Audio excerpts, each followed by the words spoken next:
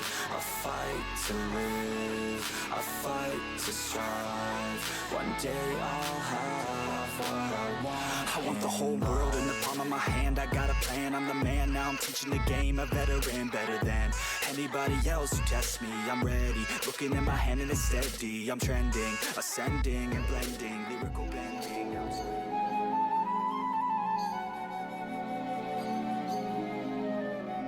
Near the confluence of two rivers near the capital of Slovakia, Bratislava, stands Hrad-Divín, an ancient fortress which has held many great battles throughout history. It is here that I have traveled today to meet one of the true generals of our time, Pétom, ahead of his Div 3 finals tonight. Ladies and gentlemen, in advance of our Division 3 finals this year, we have upped our production budget.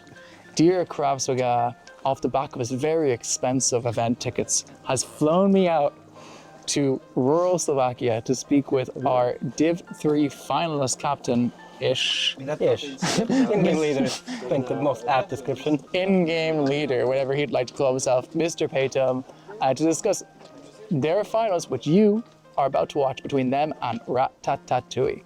So, firstly, Pétom, in terms of how this season's been going so far, you guys are, I believe, 5-1 in games so far? Yes. How are you feeling about that?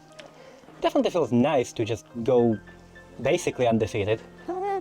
Probably would be undefeated if we didn't drop the ball in one of those games. Yeah, you were saying earlier you played against the side of Border Control, I believe it was. Yes. Tell me what made you drop that only game that you dropped this season. So our mid laner was more alcohol than person, I think, at that point. And decided that his Nature's Prophet would be best served as a magic damage dealer with a Dagon and an Ethereal Blade. And I decided that, you know what, let's try a bit more of an unconventional carry and play Hoodwink into 4 Blade Mail heroes. Yeah, so they figured you out pretty quick there. Yes.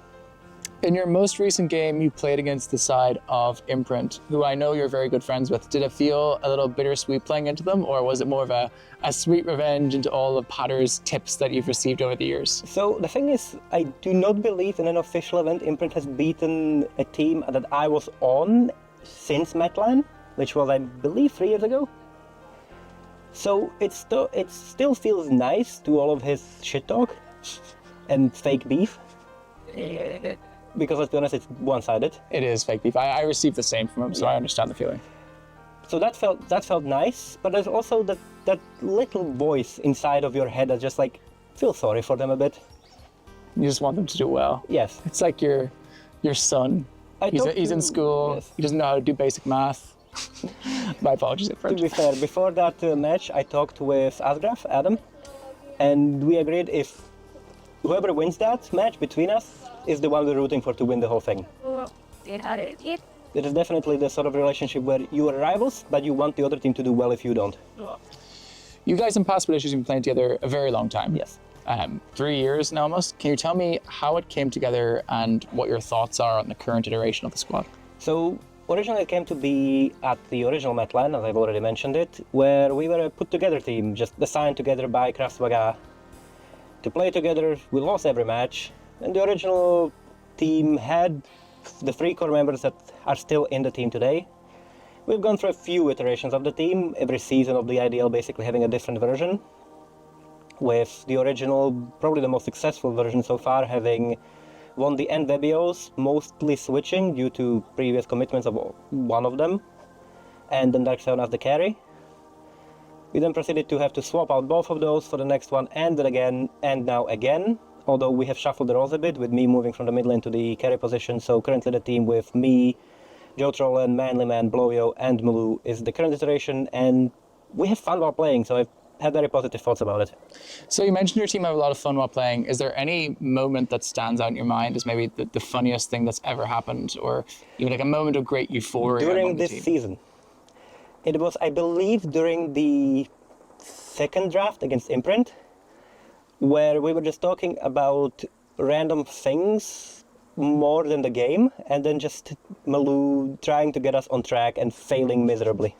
I could just hear the voice of frustration in his mind. It's the same thing that happens when I'm supposed to cast in 2 minutes. I decide to go for a smoke break. I know that tone. I've heard it before. Now, granted, he did join us after a bit because I was still drafting, so... Of course. Next thing then, you guys are facing against Ratatatouille in the finals. Did you watch their semis game? How do you think they did? I watched a little bit of their semis game. I will be the first to admit I don't really like watching the entire replay, so I will usually skip through the games to see what's happening, and if I see something changed in the last 5 minutes I skipped, I'll go look back through it. But I think they're a very good team that seems to be getting better as the time goes on. Especially for Division 3, they're a very good team. And I think our first match proper of the league was against them, and I think we are in for a surprise if we expect them to play the same way. Are there any heroes or players in particular from the side of Ratatatouille that you're particularly concerned about? So I'm personally mostly concerned about Vantalion and Trifea because I haven't really played against them before. It's an unknown to me, and even through watching the games, there's not enough. It's, what has it been, 3 matches so far? It's 6 games. There's not really enough to make an opinion on them. And looking through a lot of the players' history, match histories and Dota buffs and whatever else you have, there are a few heroes we're concerned about, but there are also heroes that are counterable, maybe except for the Brewmaster, which if we let run away is going to be an issue, but there is also the fact that we have managed to, without knowing it, beat it. Next question then, of course, in terms of the draft. You're playing versus Kravswaga. You don't ban Venge because you can counter it. Are we going to ban the Venge in this series? No, we're going to pick it. Okay, we're going to be picking it. It has been a very common skill pick for us, where not playing it as a support, but mostly playing it as a mid laner or a safe laner. Maybe an off laner if Manlyman decides to do it. And my last question just before we finish up here is, looking into next season, do you think the entire lineup of past Britishes are going to be sticking together? I believe at least 4 of us will be. Now, which 4, I have no idea. But I know that the core lineup, if we do decide to play the league, will stay together, which being me, Joe Troll, and the Manlyman, as we have done so for every previous iteration of the league. And the other players will be more dependent on how they feel about Dota when we decide to sign up. Actually, another question I never quite got the chance to ask you. So obviously, being from this fine land with this fine castle, how did you actually get involved in Irish Dota in the first place? Oh, it's a complicated question, really. But I met an Irish person back in 2013 while playing Dota. We became good friends, and then roughly as COVID was starting to die down, he brought me in to play with Kravswaga, and then I slowly joined into Irish Dota. Who was that person? I don't believe he plays anymore. He was called Fluffy Cotton. Okay. One of the few Irish Dota people I don't have any knowledge of. By the time he got into Irish Dota himself, I believe he wasn't really playing Dota that much. So it was a thing of, well, we're going to go play a game. I see this Irish person, let me add him, and then Kravswaga invited me to the Discord for the game comms. Second last question. I know I said last question, but I decided to fake you out there a little bit, put you a bit off ease. That's what I do. You want to do a quick shout out to someone you really appreciate in the Irish Dota community, someone who's done a lot for you or that you love a lot? Who's it going to be? Well, there's 2 people. Of course. There's, of course, my great interviewer, Ratatatouille, who is one of the pillars when it comes to casting. I would say the load-bearing pillar, personally. Recently returned to the Observers. I would agree. And the person who actually got me to play in this season, which is Malou. So how did Malou, I know you took a little bit of a break before the season, how did Malou convince you to play in this season? He basically pitched the idea of playing for fun with the people I would not be willing to, I would be willing to play even a pub match with. And he managed to catch me while we were both drunk. I believe it was in Valence. This is always the way Irish Dota teams start, man, I tell you. Yes, drunk in a pub in Dublin. It's the best way to do it. Yes. Last question then before we finish up, let's go to the opposite side. If you want to call out one person, start some beef. Who are we starting beef with right now, Pito? I don't know. Pick someone. Well, the only one who I know properly from there is Kravswaga. Oh, no, but pick up. It doesn't have to be on the other team. It can be anyone. Okay, there's room for only one foreigner, so the 2 Frenchmen need to go home. Okay, we need to send the French up, much like I'm sure this fortress was used for at some It was time. won by Napoleon once, so yes, So there we go. We're going to send them up again. hopefully. Folks, we're going to go live now with game one of your best of three, maybe best of five, I assume it's best of three, of the Division 3 finals of Irish Dota. We'll see you soon. Thank you so much.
You could try to play, but you're never gonna beat me. Look the other way, what I'm doing ain't easy.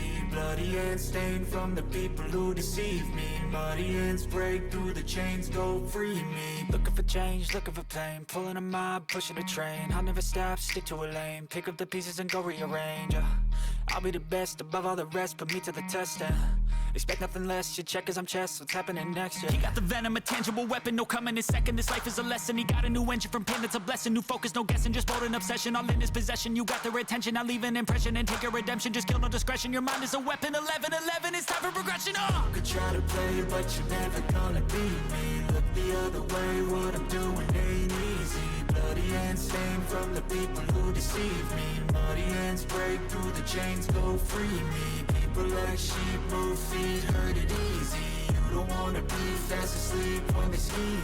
Better stand tall, ready for a fight, believe me. When they try the chains, you can say no, free me. So he's been looking for somebody who could save him, instead of searching inside for what they gave him. A strong will, strong mind causes mayhem. We could change the world, change times, rearrange them. Staying on pace, running the race. Life is a chase, I don't want a place. I wanna be first, work till it hurts. Dehydrated thirst till I'm in a hearse.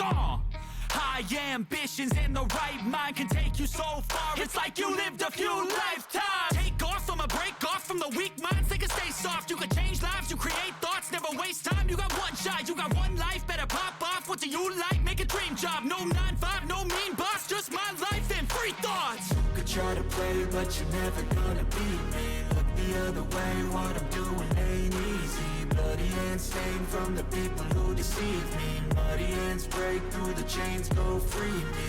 People like sheep move feet, hurt it easy.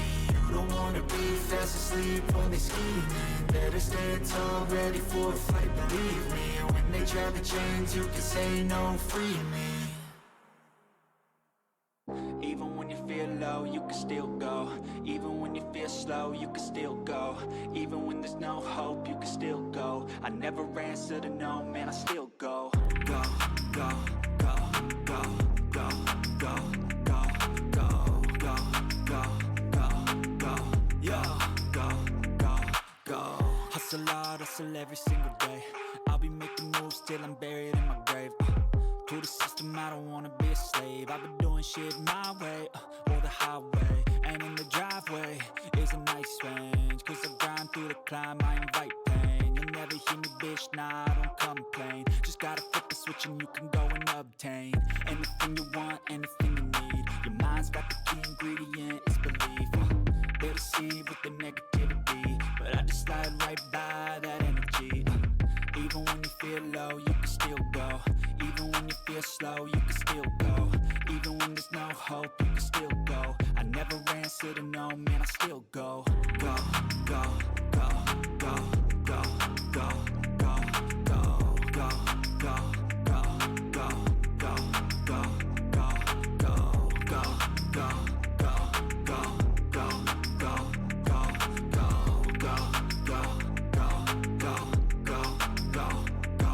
go. You got a mind, but even that could change. You could flip the gray matter like some batter in your brain. That's why they say, fake it till you make it A. And if you play that game, then you just might make a change. Rearrange all the bad to okay. Take the worst thoughts saying, turn them to a game. Take the best thoughts saying, put them on display. On repeat in your brain till you're feeling no more pain. Never slow yourself down, you can do some more. Push past all the pain and you'll find a door. Open it up and finally explore everything that you thought you could never do before. And even when you feel low, you can still go. Even when you feel slow, you can still go. Even when there's no hope, you can still go. I never answer to no, man, I still go. Go, go, go, go, go, go, go, go, go, go, go, go, go, go, go, go, go. Even when you feel low, you can still go. Even when you feel slow, you can still go. Even when there's no hope, you can still go. I never answer to no, man, I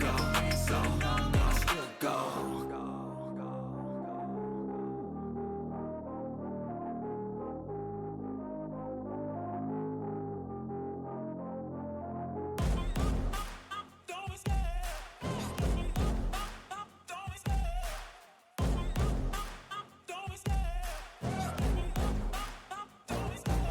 Love the chase and the hunt, and I set the pace when I'm running. I always take what I want and I always give it 100. Don't need a bank, no, I'm funded. Play the game like it's nothing. I'm always thankful for something. Don't take for granted, stay humble. Now wake up! It's time to look at the enemy. Look in the mirror if he is no friend to me. It's not working out, maybe it's the chemistry. It's time to break up so I can make a better me. Better believe in your mind, cause it's everything. You can mold, shape, find almost anything. All it takes is some time and some clarity to find your identity. It's mind over everything.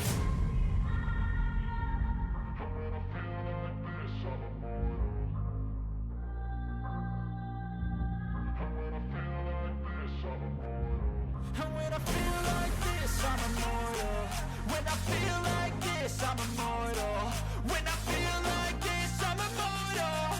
When I feel like this, I'm immortal.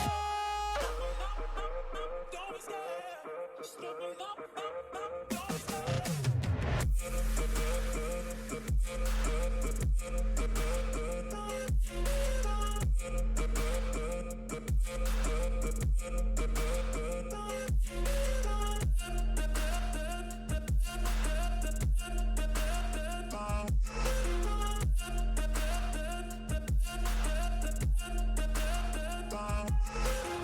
I'm so gone, no, I'm never turning back. I won't stop, I'ma fight until there's nothing left. It's so what? You're gonna be hurting bad, cause I've been to hell and back. You don't wanna make me mad, I stay strong. You will never see me crack. And if you get in my way, you're gonna feel the wrath. Gotta say it to my face while he's looking back. Mirror breaks after math, when I hate, I attack.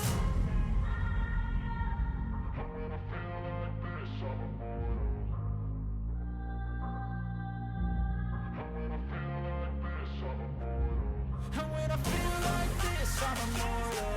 When I feel like this, I'm immortal. When I feel like this, I'm immortal. When I feel like this, I'm immortal. Don't be scared. Just look it up. Don't be scared.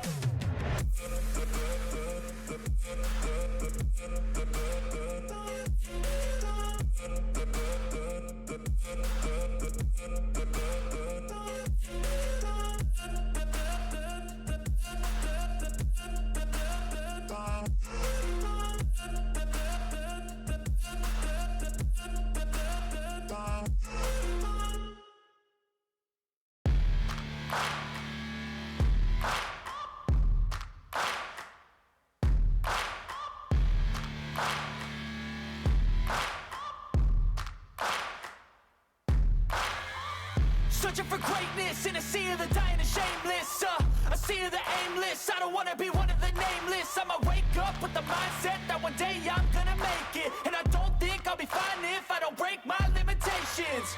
Don't try to stop me, I exist to write my own story.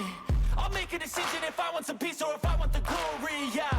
Don't want a life that is complacent or possibly boring, I just want a life that is worth every day exploring, My whole life I just wanted someone who would notice me. My whole life I just wanted to be somebody to be. Yeah, I just wanna be great. Yeah, I just wanna be great. Yeah, I just wanna be great. Yeah, yeah, yeah, I just wanna be great. Yeah, I just wanna be great. Yeah, I just wanna be great. Yeah, yeah, yeah, yeah, yeah.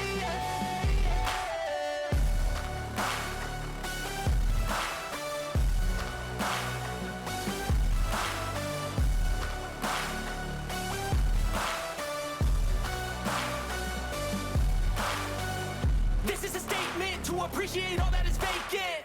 It's just for the taking. If you make up your mind, you can take it. I'm never complacent. I would work in a mansion or basement, yeah.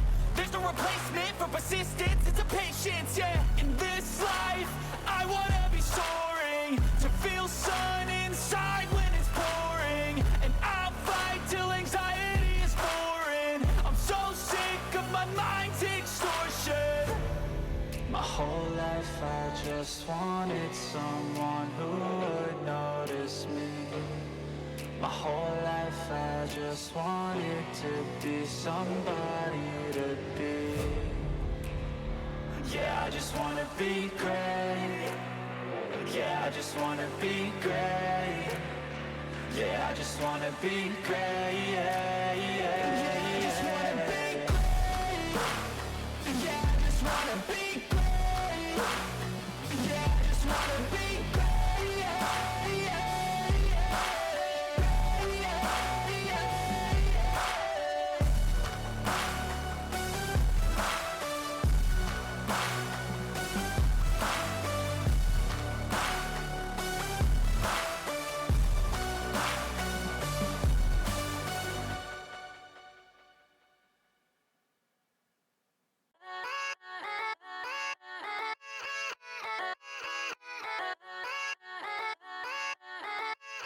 Yeah, yeah, let's go. I ain't the first with the curse, with the thirst that I wanna be better, not worse, man it hurts. I'm on this earth with my words and I put them all together, insert, cause I wanna have worth. Working hella hard till they put me in the dirt. Gonna go far, man, listen to my words. Gonna be a star, man, life's like a blur. When you're working this hard, yeah, you get what you deserve. Yeah, I ain't taking a backseat, I'm passing anybody else who is rapping. I'm nasty, ain't nobody able to catch me. They gasping, they cannot compare, they can't match me. I'm at half speed, I got your girl and she laughing and dancing, hanging on my butt, she asking to crash with me, smash with me. She savage, she wants cash money and she knows that I live lavishly. I wanna live, I'm cold inside. Give all I have just to feel alive.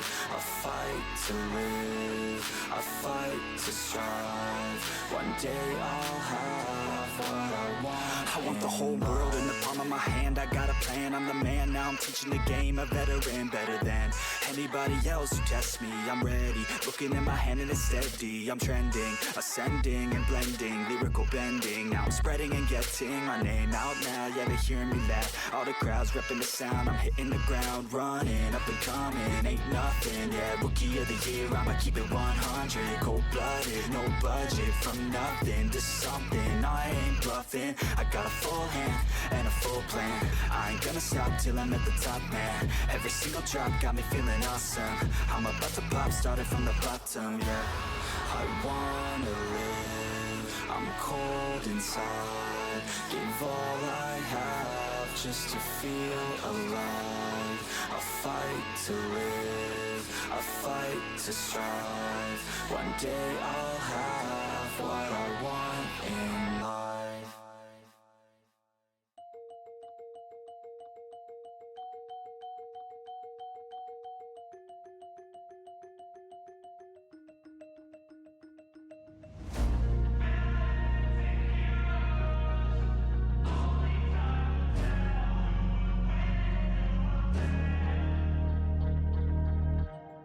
bad things happen to good people.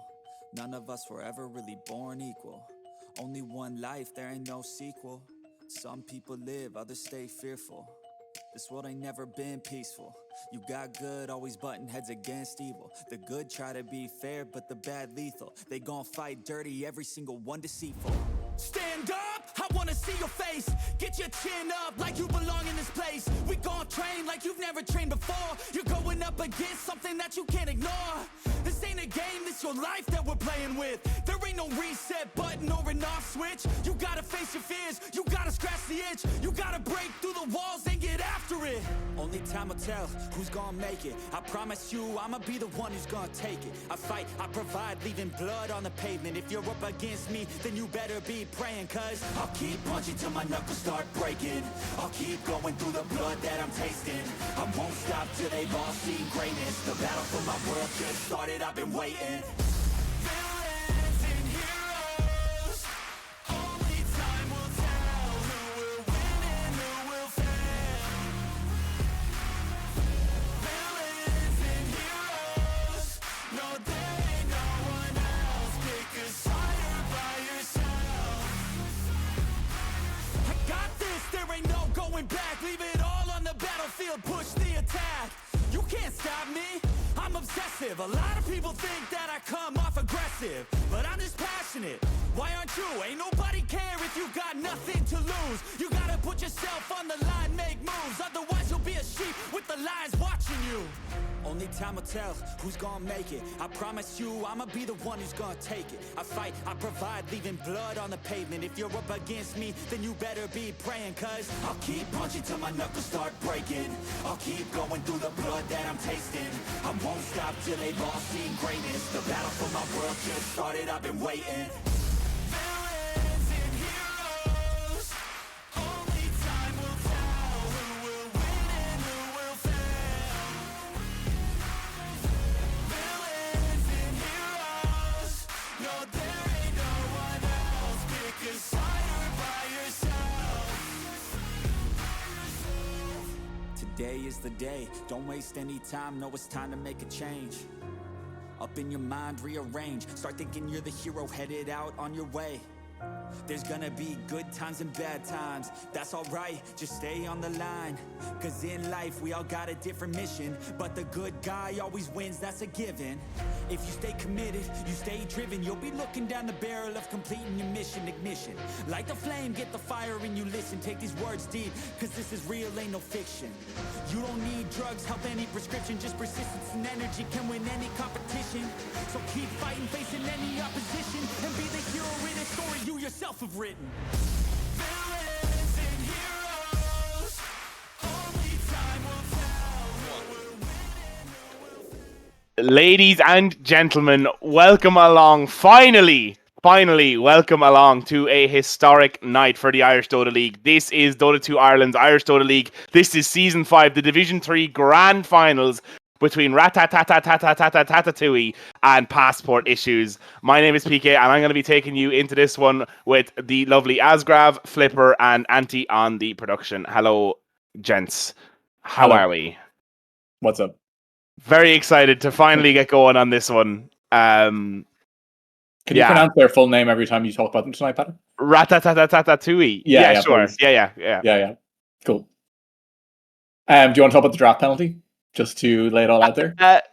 So this game was supposed to start at 7 o'clock. And then we were told that the mid player woke up at 10 past 7 and that he'd be there for quarter 2. And we said, okay, but if he's any later than quarter 2 to be a draft penalty. They accepted that.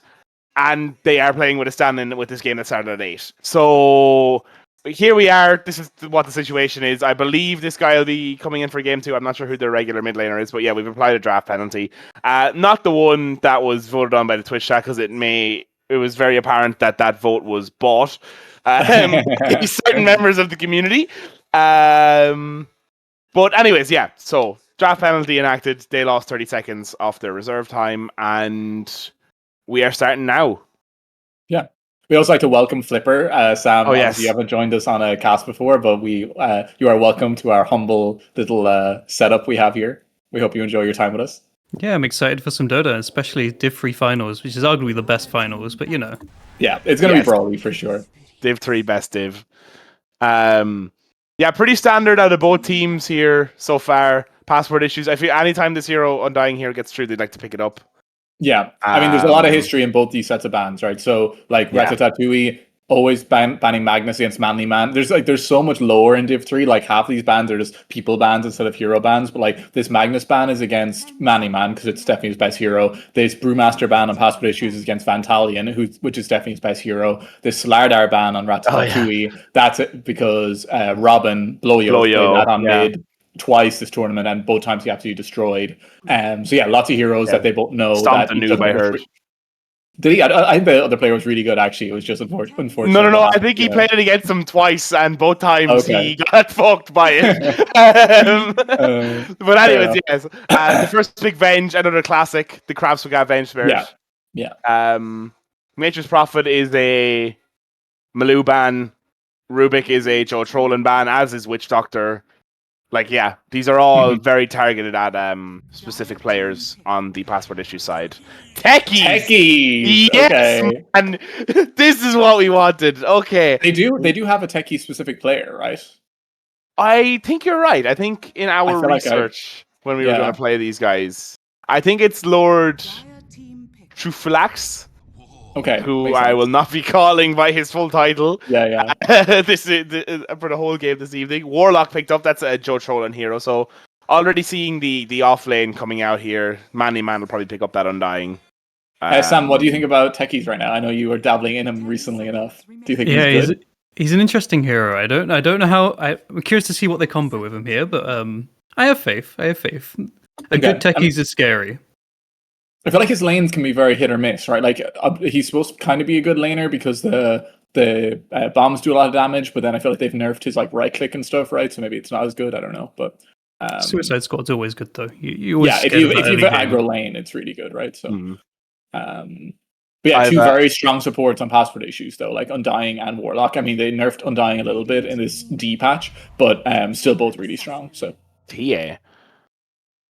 I think that the Undying could be core. I think it's 3 Undying. Oh, it definitely could be actually on Manly Man. Yeah. I don't know about you guys, but recently on my YouTube feed, I've had this Mr. Techies guy keep showing up. This guy who's like 15k MMR and just plays Techies mid.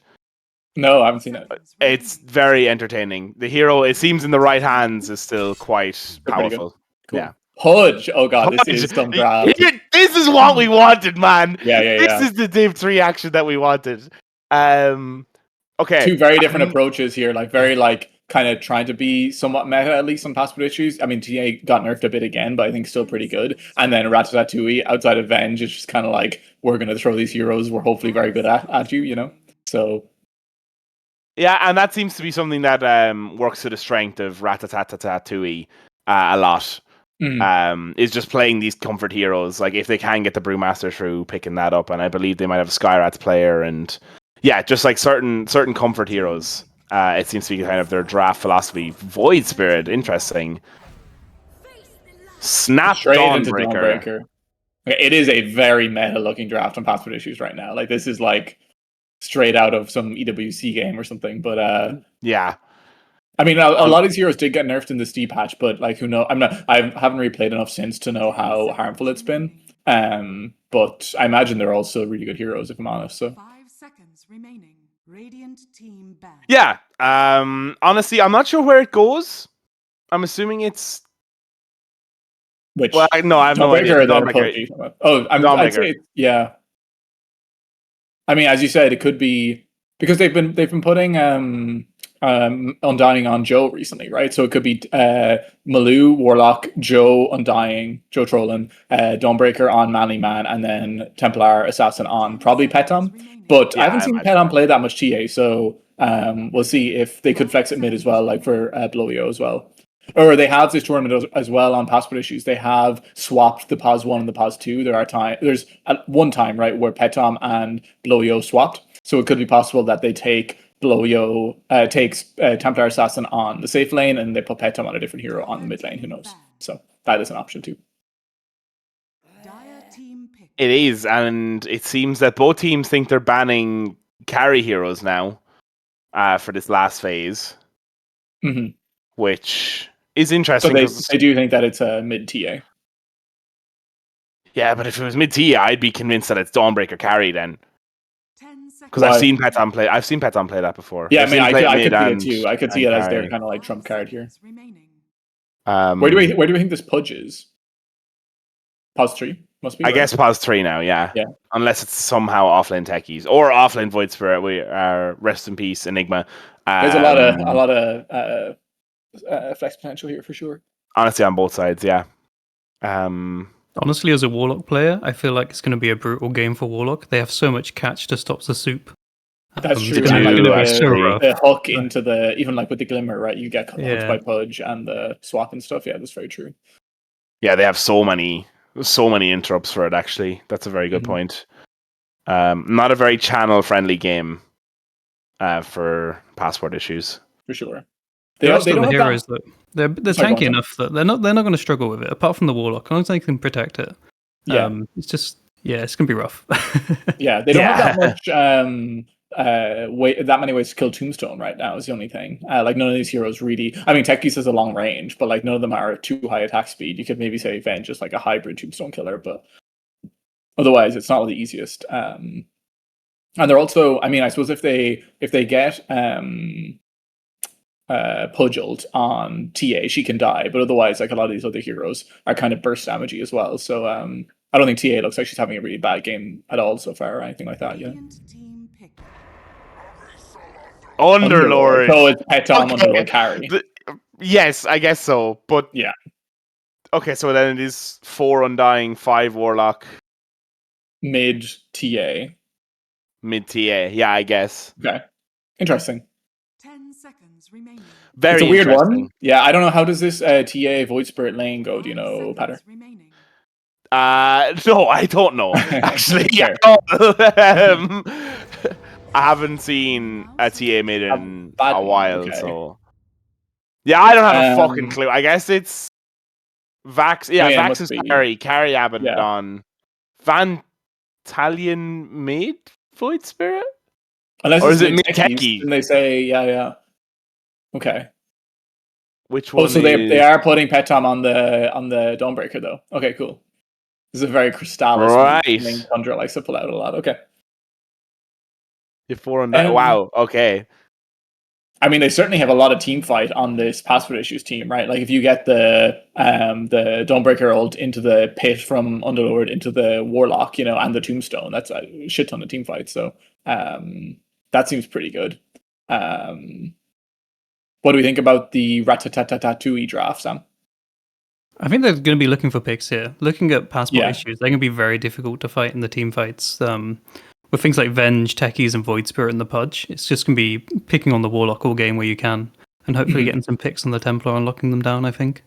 Yeah, that sounds about right. They're not a very easy team to kill on passport issues either. Like I'm not like Abaddon. Good, maybe it's an okay Tombstone killer, and it has a purge for the bonds, which is nice. But it's not the highest DPS hero early in the game, so I wonder if they're going to have damage issues initially, unless like Pudge kind of pops off and these heroes are poor or something,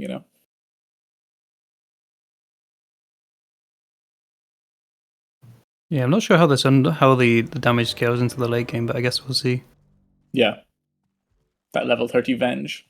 Level 30 Venge, the legendary Krav Swaga. The only thing is, we don't see this mid techies that much. If it is mid techies, and we think it is, so this could actually have a lot more damage than I'm expecting as well. So that could be like a way for them to kind of kill heroes in the mid game. Let me select my broadcaster. And if you are just joining us, this is the Irish Dota League Season 5. This is the grand finals of Div 3 between Passport Issues and Ratatatouille. If you'd like to get involved, there is a link in the Discord in the chat, I'm sure somewhere, or in the description down below. We'd love to have you along. Also, you can go to irishdotaleague.com for all the fixtures and results from this season and last season of the Irish Dota League. We have some in-houses running in Discord, as well as a LAN coming up in what I hear is going to be October. So that's going to be really fun as we get into this one. Starting off, both teams making an invasion play. Passport Issues electing not to smoke. And Ratatatouille electing to smoke, going top. Both are not going to find anyone. It does not seem like there's going to be a collision here, yeah. Well, so far, it's Div 3. I wouldn't be surprised if both That's wrapped true. around mid-tier 1s. That felt so good.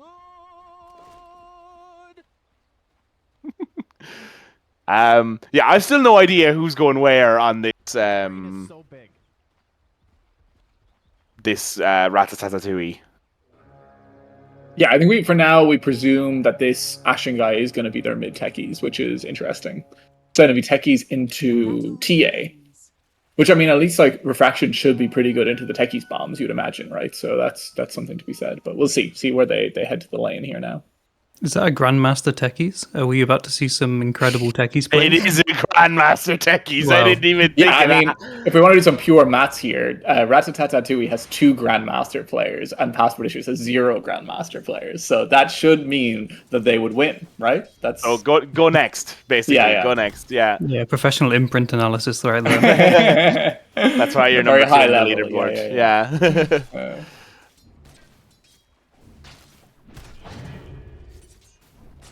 So Petom is going mid, so they did do this lane swap. So TA Again, interesting. Yeah. So they put which I kind of expected because, well, I mean, didn't think Petom was a TA player. So yeah, they put Bloyo on this TA on top as a carry, and then they put this Dawnbreaker mid against the Void Spirit. But then Techies is the 4 position, so it is all over the place.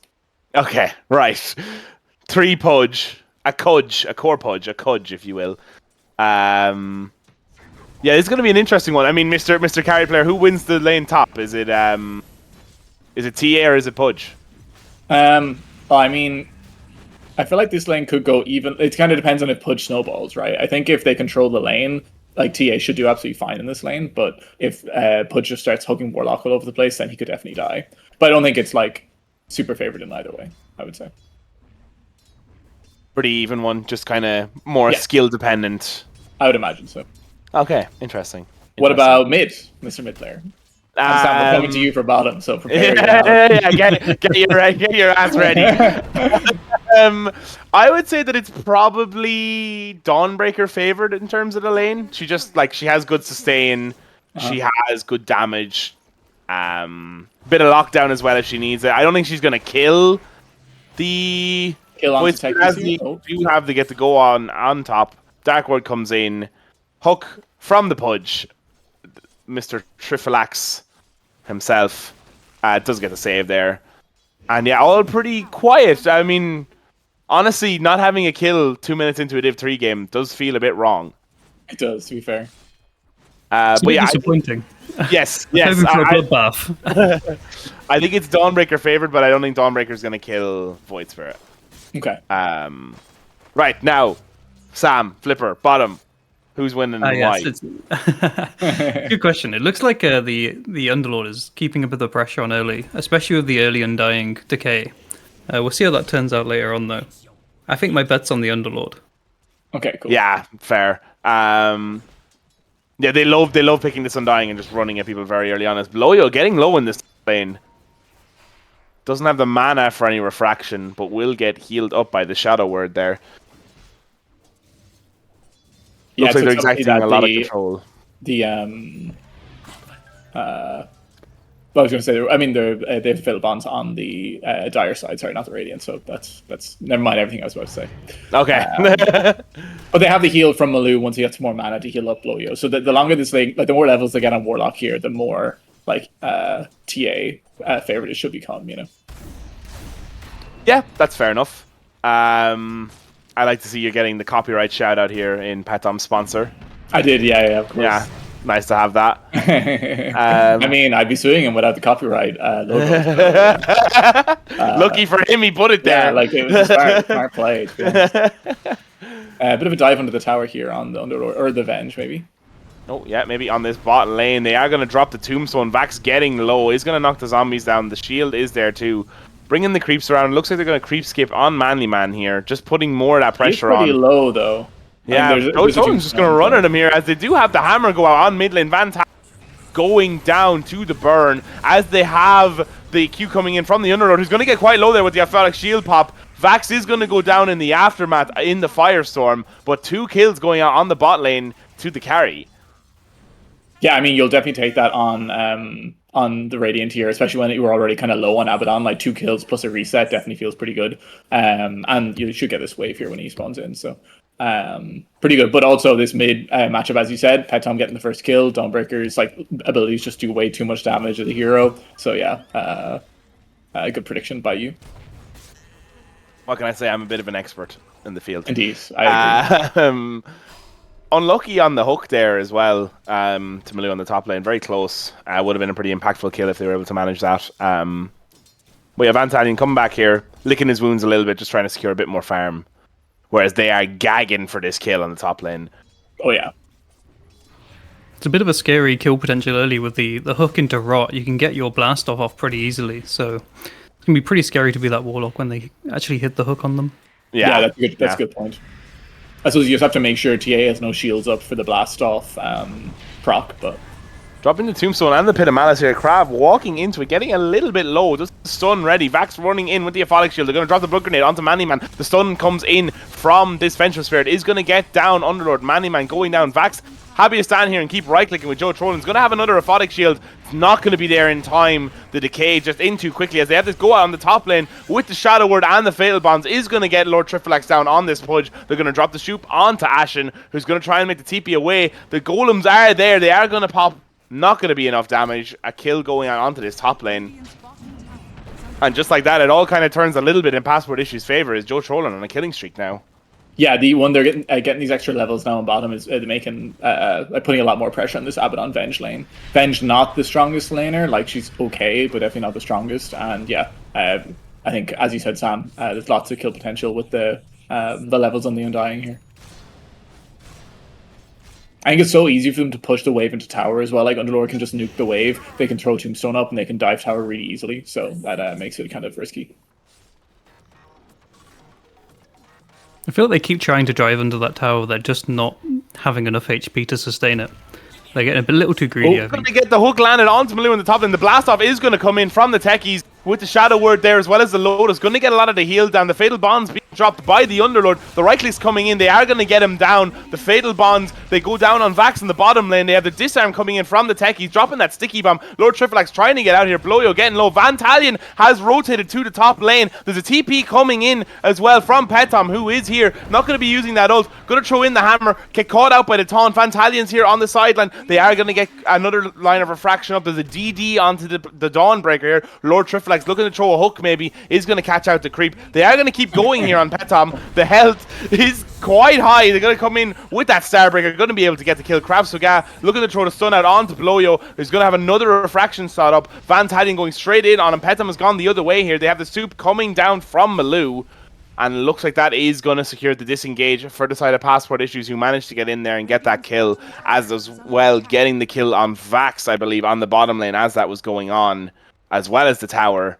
And they're starting to take just that little bit of map control now on the side of Passport Issues. Yeah, just the issue with the Void Spirit rotation there is he basically had no mana that entire fight. So we got like one ability off and then another ability like 15 seconds later. And then the entire time, obviously, this Undying Underlord combo killed the bottom tower and the carry. So yeah, Passport Issues really closing in here. Good rotation by Petom as well, and to stick around and kill the Pudge. They are just, as we said in the draft, lacking that little bit of damage, I think, right now. Yeah, they are for sure. And Passport Issues know it, and they're looking to take full advantage of it as we just hit 8 minutes here. Hastern is going to be spotted off top. Yeah, especially now that Passport Issues have won these lanes so hard as well. Like, it's very hard to imagine a world where on Ratatatouille they have enough damage to kill through the Stonebreaker ulti as well. Like, that's going to make it even harder here. So. Yeah, Vax has shown up though, does have the False Promise, not the False Promise, the ultimate level there on this Abaddon, the borrowed time. They're dropping the ultimate down from Joe Trollin. Tombstone's gone down as well. Pit of Malice is there with the Firestorm. Malou has come in on the TP. Looks like it's going to be a little bit quiet here. Bloyo making the go out onto Lord Trifalax under the tower. The Pudge getting a little bit low. They're going to get the TP up from the techies. Looking to hit the hook here maybe. Going to throw the sticky bomb down. Misses the hook unfortunately. The blast off is here though. Does whiff just slightly. They still have the refraction charges. In comes the ultimate from Petom. Coming in with the Starbreaker as well. Vantalion dropping right into the middle of a step. Gets stunned immediately. Going to get the second step out of there as They make the retreat in the mid lane. They're going to try and make a dive here under the tower. Krafsuga is here, going to throw in that Scream of Terror. They're going to keep the right clicks down. The Starbreaker as well coming in from Petam. The stun going down onto this Dawnbreaker. They are now between the tier 1 and the tier 2 here on password issues, just on their Dawnbreaker. They don't have the ult anymore. But it looks like they're going to make the back off here. Someone's TPing in. Here comes Pudge. He's here with the Rot. Going to throw the hook. It just misses. Great dodge there from both. Sticky Bomb coming in. Underlord's ulting up here now. They spot it out. He's right next to the tower. It throws down the Pit of Malice. This is going to bring in the Firestorm as well. Joe coming in with that decay. They're all going to get a speed boost here as well. In comes the blast off from the techies. They're going to throw in the hammer on Petam. Vax comes through the portal as well. The decay is coming in from Joe Trollan. They have the heal coming in from Vantalion. The shield even in the background. Petam getting scared off here. Vax now between a rock and a hard place. Doesn't have that borrowed time ready. Doesn't have the Aphonic shield ready to go as they start to make a hasty retreat here now on the side of password issues. Joe Trollan is going to make the escape. It's going to be a 0 for 0. Yeah, 0 for 0. Masterful Div 3 execution. Absolutely no one. As Petam making the jump now underneath the tower is going to miss on the Starbreaker. The meat shield going to get popped by the Pudge. Channel up that Watcher. Mannyman getting low as they jump in. Finally getting a kill. Vantalion onto Joe Trollan, ending that 4-kill streak. Does the Undying, living up to his name, does respawn immediately. Mannyman getting low here. Will they be able to get vision of him? Ashen getting caught out in the Pit of Malice. They're not going to be able to get the hook past the creeps there. Krafsuga with the Screaming Terror isn't going to quite connect. And it looks like he'll be able to get out here with the Shadow Word onto that Underlord. Yeah, this is such a classic Password Issues draft where you just send like 3 or 4 really tanky heroes at the enemy like before they're ready to kill them, and then if they all come and they can't kill them, it just feels so bad for them. And that's exactly what happened there. Like Abaddon like really has no impact at this point until he gets some more items, and unless Pudge lands a hook, and he just got his ulti, he had no ulti for that fight either. Their damage is just so low on Ratatatouille. So they just need to get some levels and get some items right now. They can't play into like how strong the heroes are on Password Issues right now. Pretty impressive that they managed to take that fight, though. Sorry, go on. No, I was just going to say to Sam, like, what would be your macro call here for the Radiant? Like, do you kind of just like sit back, or do you like try to pick up the Warlock, like you were saying in the draft, or what do you think? Yeah, it's tricky. They keep trying to go on this TA, and the refraction's just too much for them. They tried to get the hook, they tried to get the blast off to initiate that previous fight that nothing happened in, and they just couldn't get anything off on them. They're not the picks you need. They're such a tanky team, it's difficult. Yeah, and I think they're kind of lacking that damage or lockdown just to get the pick they're looking for. Lord Triflex in with the hook, doesn't quite connect there onto this Underlord. We see this Pudge build as well going for this Vanguard here into the Blink. I almost wouldn't mind like an Ags build here or something, just because they really need like the ability to kill some heroes, and at least if like 3 heroes sit in rot for 10 minutes, they're going to die if you have an Ags. Ooh, Petam coming in with the Starbreakers, immediately going to drop the False Promise. The TPs are coming in. Underlord is on this bottom lane. Vantalion is here. He's going to use the hammer to come back in, trying to channel the ulti out. The immediate stun coming in from Vantalion, though. In comes the stun from Krafsuga as well on this Vengeful Spear. The Starbreaker back the other way. Petam getting caught out here, trying to make the play behind the tier 2 tower, and it just didn't work for him. Yeah, maybe it was a bit too brazen there with when the Abaddon had ulti. I mean, if he didn't have ulti, it would have been fine. But yeah, a little bit ambitious, I think. Maybe he was looking for an Underlord TP, I'm not sure. But yeah, I mean, great kill for Ratatatouille. Like that, it kind of sets the clock back a little bit further now for them to get some farm on these heroes. So. Yeah, the pick they were looking for, given to them on a nice plate in their jungle. There's D3, baby. Oh, as they are going to drop the Tombstone now onto the techies. There's 4 heroes here on this top lane. They're going to throw the hammer out. Underwood's coming in with the ultimate as well. Lord Triplex is off the side here. Is not going to engage. Krafsuga as well, looking to make the backup. They've committed quite a lot here on the side of Password Issues. The Pit of Malice going down with the Firestorm. In comes the right clicks from the... Oh my god, what a swap from the bench. Krafsuga, super save there. Lord Triplex dodging out of the way of the Templar Assassin Psionic traps. Yeah, he's lucky he didn't hook any enemies there, because I think that would have been certain death, unfortunately. But yeah, brown bread, but a great save there. That's why you can't let it through against him. He is the swap master, Mr. Krafsuga. 7k net worth lead, by the way, though, at 13 minutes. Like, this game is very one-sided. Blowio has half a death already. Yeah, that really hurts. Oh, and the very far ahead. Sorry, go on. Radiant Vax's courier getting caught there.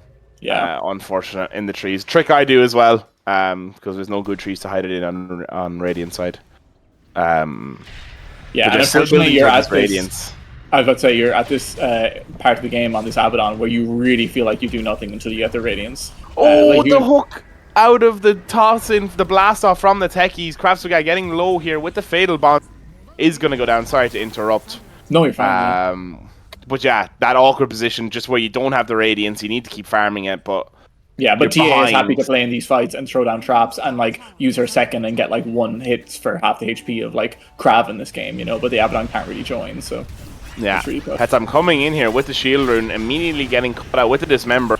Still going to go down here. The blade mail on this Dawnbreaker, looking to find the techies, isn't going to find them. But yeah, it's really tough at the minute, especially just have to come back home to get the mana and HP regen, and having to use your TP to get back out to keep farming. Crow as they make the smoke play in toward the mid lane. There's 3 heroes now on the side of password issues. Does Santalion have the mobility to get out here?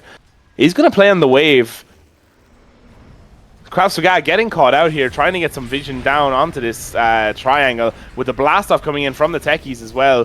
The electric taser is going to come in and help with the getaway there with the movement speed. But yeah, unlucky for Kraftsvika there, and I think they're going to try and make a go on this guy mid. Sorry. No, you're fine. I was going to say, you probably have to abandon this triangle now, Sam, right? Like, you can't, like, really try to deward and take control. You need to, like, just kind of run them around the map, right? Yeah, this Abaddon needs some space to farm, though. They're so far behind. They're almost close to their relic, but this is going to set them back really far when really, I don't think they win it in the late game. They're looking to get some picks, and they're the ones getting picked off at the minute. This could be a kill on no. There was maybe a jump there on Void Spirit, but he's probably a little bit scared. He is coming in, going to use both of his Astral Steps there to go onto this Warlock. The swap coming in onto Manlyman to the far side of the Firestorm. They are going to get Malou down.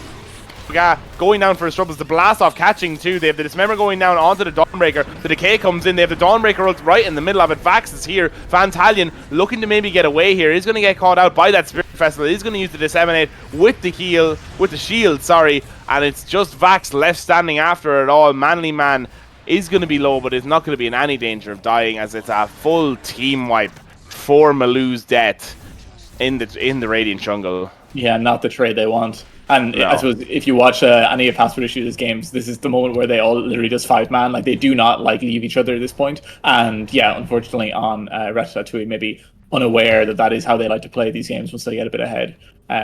Also, it was really sad there. Abaddon probably 50 units away, less maybe, from being able to put a shield onto Void Spirit there that maybe would have at least killed the Underlord or something, but it was not to be with the range of the pit and stuff. Oh. And we have lost Bloyo. So tell me, Sam, how do you feel in this game when you're Joe Troll Undying with 300 gold more than the enemy mid and 1600 gold more than the enemy offlaner? Yeah, you're feeling good on this Undying. They sort of have free reign here, They've got the net worth advantage. They're tanky enough that it's really hard to even pick one of the heroes off. They did the right thing there. They picked the Warlock off at the start. They got the kill. That's the easy one, right? But getting any of those other heroes down, the Undying's hard to kill. Like the TA's hard to kill. It's rough. It's rough. I'm not entirely sure what their path is here. They just need to get that Radiance up. Yeah. As there was a briefing. Sorry, go on. No, go on. They are just going to kill Kraftsvika here with a swap. Going down on the Firestorm. Unfortunately, Krav trying to secure areas for his team, but I think Password Issues are going to be so on holding these areas that I think you probably just have to try to take other parts of the map or go into their map or something. It's really hard to try to ward up or secure map control here at all. Where'd you go here as the Abaddon? You need some farm. There's very few safe places for you. I mean, I like where he is right now. Yeah, I was going to suggest this before, taking the enemy team's jungle. They haven't been there for a long time. Yeah. Hopefully they got a few minutes of safety, but maybe not so. This TA is coming up. But they have the relic, which is the hard part of the Radiance. So if they get the talisman, things could change. And the Abaddon is the hero. There was probably 2 heroes that maybe could have died in that last fight if Abaddon was just there for 20 seconds with Radiance burn damage. Maybe not, but it's possible. So that could be the item they need here. Who knows?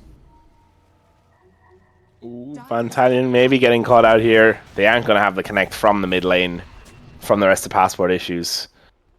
Oh, Techies maybe getting caught out here. The Root of Atos coming in from Man. The Firestorm.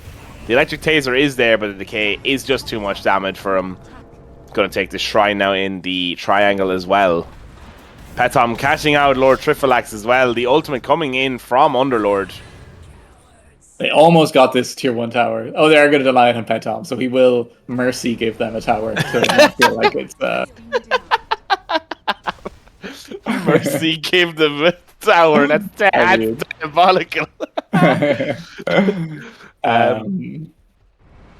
thing I was going to say is it's so... Like, I feel like you can't even try to hold areas right now on the Radiant just because, like, you can't fight them 5v5. So, like, I obviously I admire Techies and, like, Venge trying to, like, take these areas back. But realistically, like, they're just going to charge straight in on passport issues and take all your vision back anyway. So, yeah, it's just a tough position to be as support on the Radiant, I think, right now. Yeah, unfortunate place to be as a Techies against fucking TA as well, as they catch out Lord Trifalax here in the Pit of Malice with the Firestorm. Follow-up Starbreaker coming in from Petom is going to get the kill onto Bloyo there.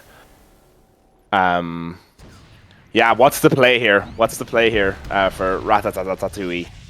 Vax is finding that space, right? Vax is farming the only bit of the Radiant jungle that isn't warded at the minute, so maybe they'll start getting some farm, but it's going to be tough. You should be able to get these creeps here and then walk into the secret shop, maybe.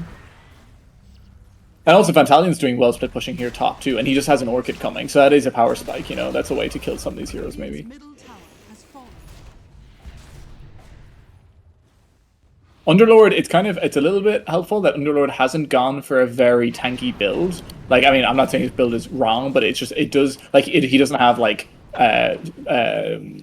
Crimson Guard and, like, half a pipe right now, you know? So he is kind of killable compared to, like, maybe what another Underlord would be. So maybe that's a potential target down the road for Ratatatouille. Sam, what are your Grimoire thoughts on Warlock? He has 12 charges right now. Do you think Malou should use it soon? Do you think he should have used it? Do you think he's waiting correctly here? I think they're spiking hard right now. An extra few levels, you know, like getting the next level of the Golem soon enough might help push it over. But I don't know if we've seen too much Golems this game, right? I don't even know if I've seen the Golems drop once even.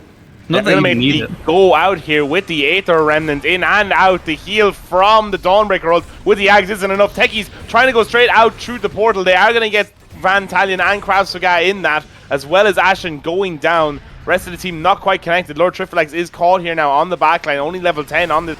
Caught in the Pit of Malice twice with the Dismember, trying to keep himself alive. The zombies are going to be too much. And unfortunately, it is a 4-for-1 in favor of passport issues, who are now going to look to try and take the racks.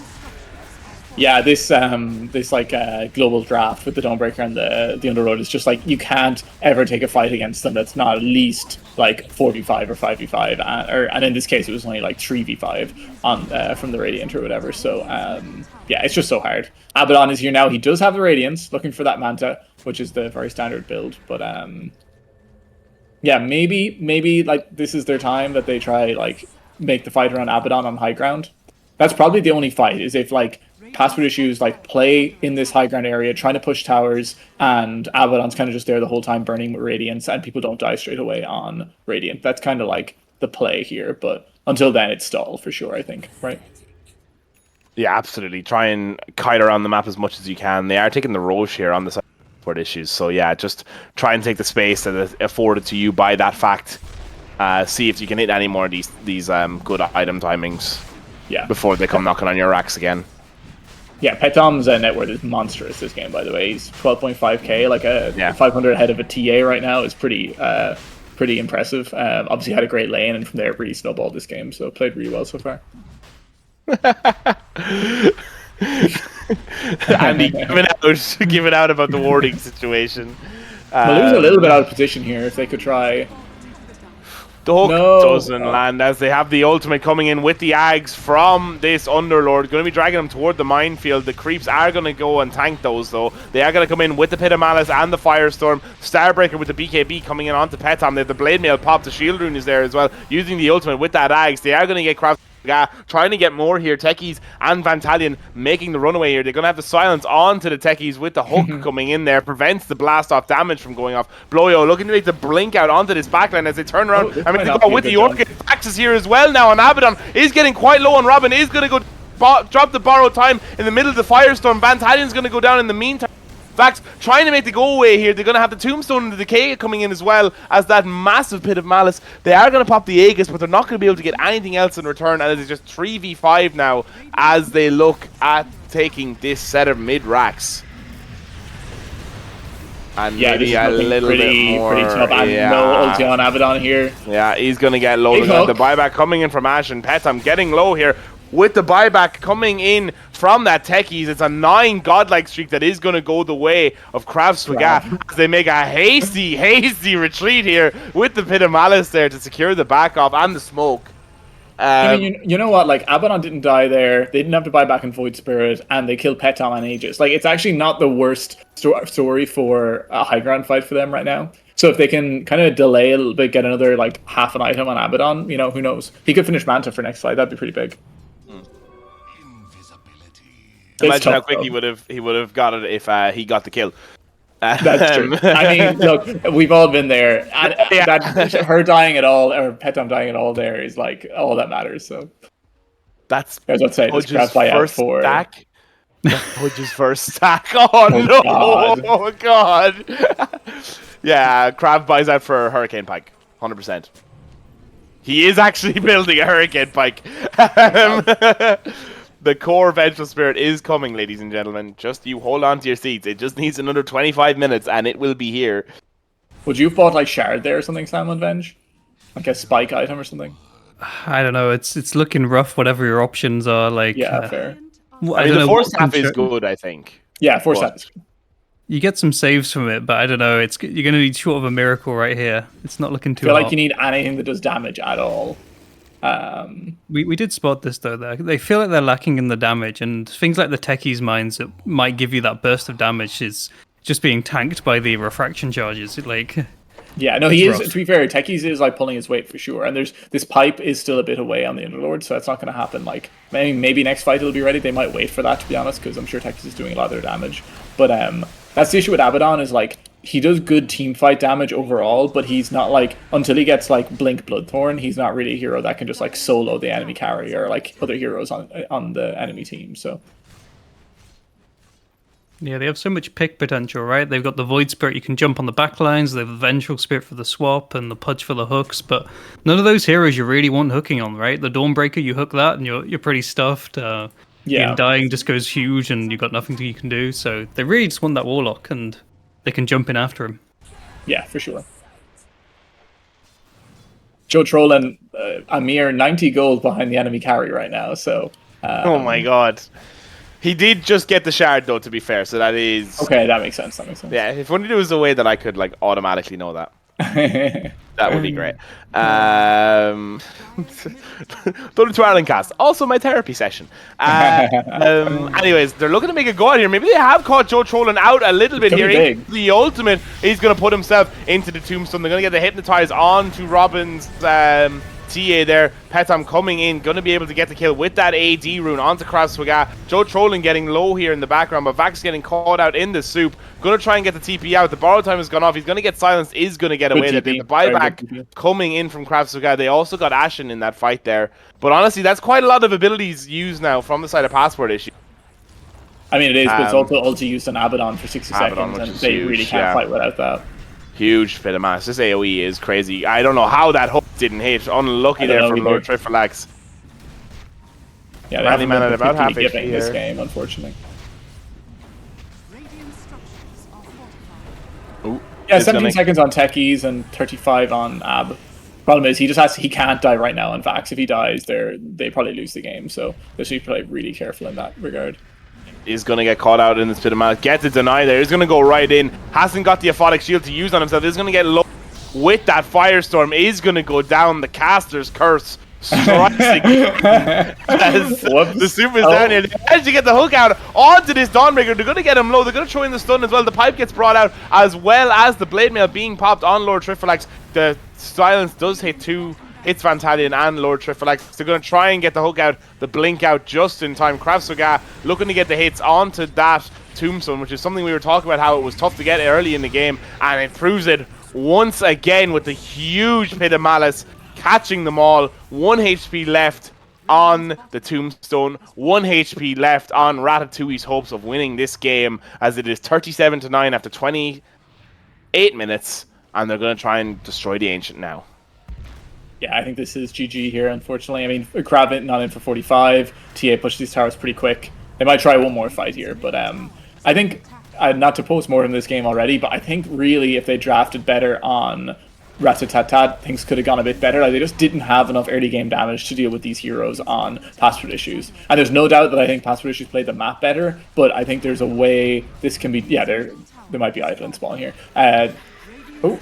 Oh, Vax is idle in spawn, but they are going to get the hook out here with the Starbreaker coming in with that axe. It's going to be able to get Man down. Lord Triflex is going to go down in the meantime. Vax has woken up as Vantalion and Ashen both go down in the spawn here. They have the Pit of Malice there, which is huge, but they will not have that Underlord. They're turning away from the Ancient to try and get the kills here. Vax popping that borrowed time with the right clicks coming in from Robin here. Doesn't have any refraction stacks, Battle. They get the swap in on Joe Trollen, who's going to go down. They're going to drop the golems here as well from Malou. The tip coming in onto Kravsoga from Joe Trollen after getting the kill. They are going to try and get the last few hits onto this Ancient here. Floyo getting low. They're trying to get it with the creeps. The soup coming in from this Warlock. They are going to come in with the Starbreaker, and the Shard is going to be able to get the kill onto their Vantalion and Lord Triflex going down. Vax getting low. The blast off coming in from the techies. Petam chasing down Vax with the right clicks, with the blade mail. The Starbreaker comes in, does go down. Vantalion begs them not to end. They end anyways. Ashton going down in the fight, and game 1 goes the way of Password Issues. Yeah, any other further analysis there, Sam? What you think could be done better for next game? It just comes onto the draft, I think. Like, they're such big tanky heroes and they had no answers for them. Nothing to pick them off. It's rough. That TA is hard. Yeah. Such a classic Password Issues snowball draft. Like, as a team that's played against them like so many times, like they always try to do this where they have like 3 heroes, like usually they're 4-3-2 or something like that are just like super tanky, and sometimes they carry as well, and they just like, there's just no way for you to kill them if your lanes don't go like perfectly or something, and we've lost them like that. Unfortunately, I think Ratatatouille also fell issue to that this game, but there's another game to go, and hopefully they can come back with a better draft, right? Yeah, that is the beauty of the best of 3 finals, and we will be getting back to game 2 of this finals, I hope pretty soon, considering the delay that we underwent. So yeah, congratulations to Password Issues, and we will see everyone again for game 2 in just a couple of minutes.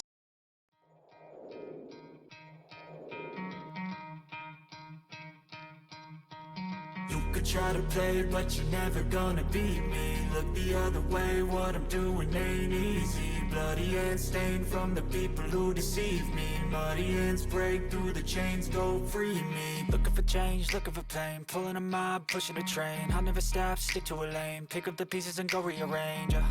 I'll be the best above all the rest, put me to the test and expect nothing less. Your check as I'm chess, what's happening next? He got the venom, a tangible weapon, no coming in second. This life is a lesson. He got a new engine from pain, that's a blessing. New focus, no guessing, just bold and obsession. All in his possession, you got their attention. I leave an impression and take a redemption. Just kill no discretion. Your mind is a weapon. 11-11, it's time for progression. You could try to play, but you're never gonna beat me. Look the other way, what I'm doing ain't easy.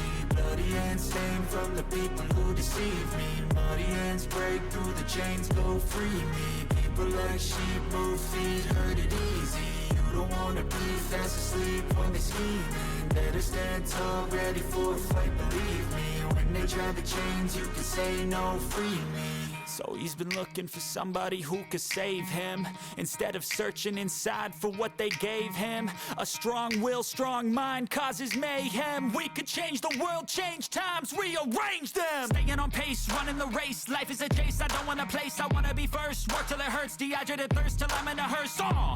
High ambitions in the right mind can take you so far. It's like you lived a few lifetimes. Take off from a break off from the weak minds. They can stay soft. You can change lives. You create thoughts. Never waste time. You got one shot. You got one life. Better pop off. What do you like? Make a dream job. No 9-5. No mean boss. Just my life and free thoughts. You could try to play, but you're never gonna beat me. Look the